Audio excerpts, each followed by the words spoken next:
What's going on, everybody? You're at the barber's table, and today I will be fading this beard. As y'all can see, there's no intro today. The lighting in my room is absolutely terrible right now. Yeah, what I was going to let you guys know, I'm going to be doing a Q&A, so you can go to my Instagram, comment on my Instagram photos. All the questions I'll be getting on my Instagram, I'll be answering them here on YouTube, so just go to the barber's table, not stable, the barber's table. It's all one word, so it doesn't really matter, but just so you know, I'm not like breeding horses. So, and two, comment down below what you think would be a good giveaway, what you want to see a good giveaway. And if you like what somebody else put, like it, and then we'll see if I'll get that for y'all when we get to 5K. We've been going up steadily, and it's dope that we've gotten this far, and thanks for all the support. So let's get to this fade right here. Alright, so I'm balding it out right now. I go like create a line about right there, right by the middle of the ear, and then I just bald it out with my lithium Pro-Foil bald shavers to get it real close and last a long time. Then I go open. I go down about a ½ an inch or a bit more, and I you know, keep the blade flat, because right here the face is extremely sensitive, so you got to remember that, especially if you have zero gap clippers. See, when I go to zero gap, I'm very gentle, because I've cut somebody in the past. I believe it was him, actually. You live, you learn, bro. So make sure you you don't get too aggressive there, and you know, you tap lightly. Now I'm opening it up back again just to make sure everything's even. It's nothing crazy. Somebody asked me about levers. It's really not that hard. It's like, I mean, not to sound crazy, but it's just simple. It's open, all the way open, and then close, and then you go in between there.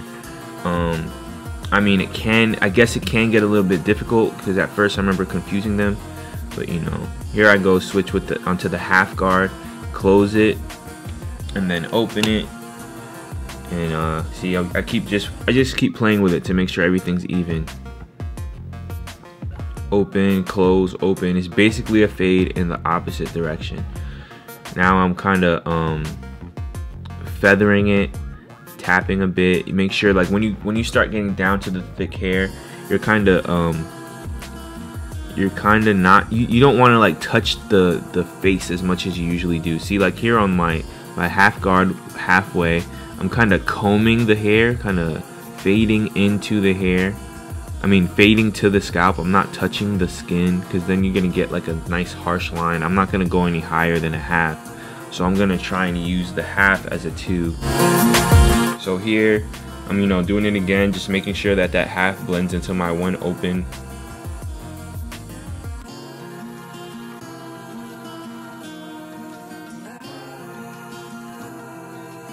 And now it's pretty much finished. It's not that difficult. And then I'm pushing against it. I'm not like taking it out, like, you know, coming on top of the hairs. I'm kind of like pushing the hairs on the scalp, on his skin, to just, you know, cut it, and trying to make sure that the line is seen. So I cut the hairs on the skin and push the hairs that are sticking out, if that makes sense to you guys. And since these are zero gapped, and I saw somebody ask me to zero gap them, you can check my zero gap video. It's pretty much the same thing. You go to my wall detailer zero gap video, it's pretty much the same thing.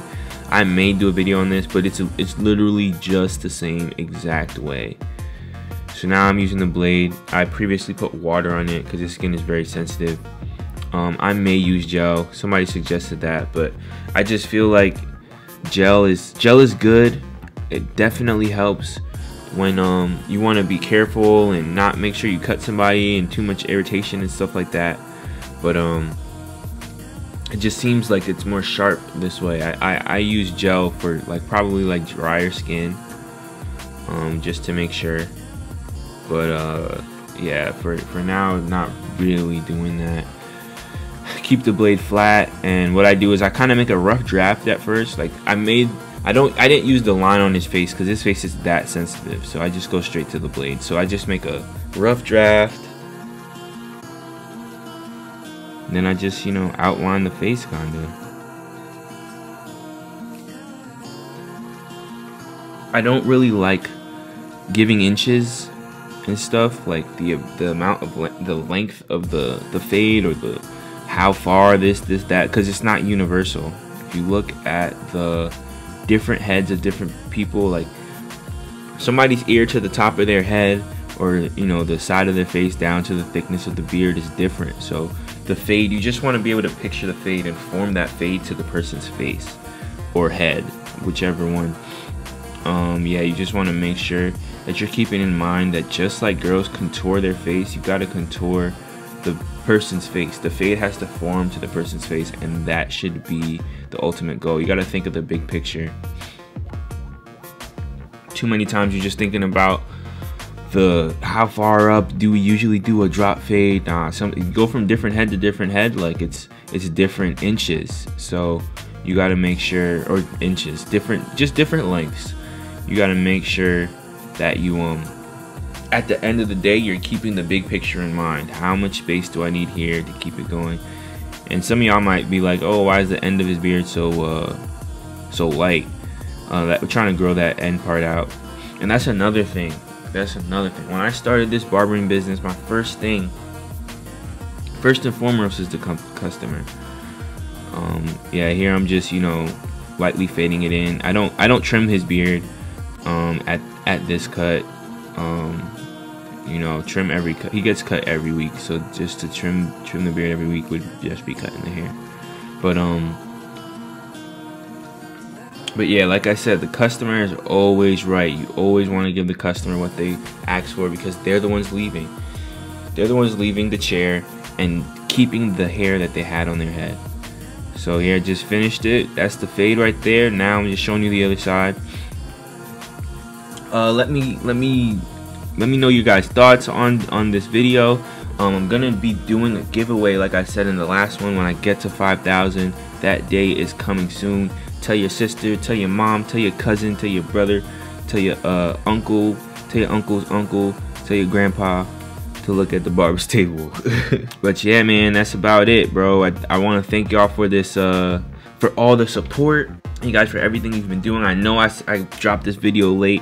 Wait on it. There will definitely be a fade video, up close and personal. A drop fade, I believe, and I'll be having another voiceover. Yeah, but thanks again, guys. Like, it's really been great. You guys have definitely been helping me out. I've become a better barber, a better person, a better YouTuber overall because of you guys. See y'all later.